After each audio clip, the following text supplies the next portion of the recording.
It was a good day here in Washington today. Obviously started with the funeral, the state funeral for President Jimmy Carter, who was not just a good friend to me and to my father, but especially a good friend to Canada. His leadership, his impact, his humanitarianism, his compassion, his service left a profound mark, not just on the United States, but on the entire world, and he remains an inspiration to all those who serve and lead. I've also been engaging on the issue of the terrible wildfires in California.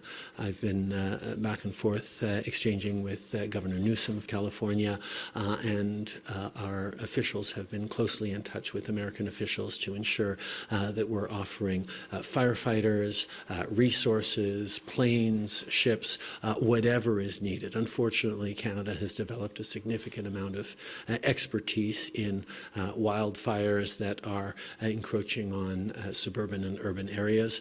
This is something that we're all going to have to deal with more in the world over the coming decades with the impacts of climate change, and we are certainly there to help our American friends.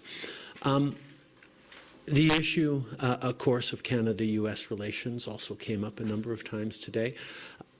You know, when it comes to Canada being looked at as the 51st state, let me just state it again, that's never going to happen.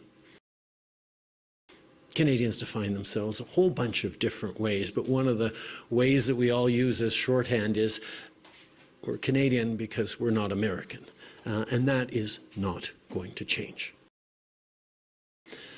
In regards to tariffs and the business community, I had some very good and productive meetings with a number of business leaders here in Washington, D.C. Jay Timmons of the National Association of Manufacturers, Joshua Bolton of the Business Roundtable here in the United States, to emphasize that we have become incredibly successful as countries, as economies, as a continent, because we do things so well together.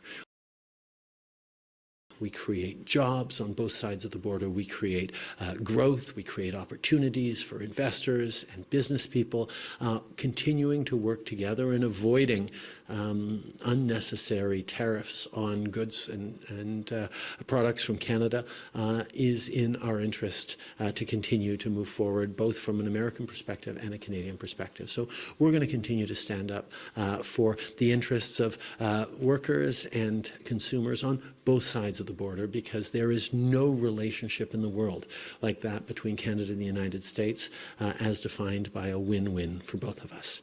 Merci beaucoup tout le monde. Thank you very much. How does the threat of economic force change your strategy? Are you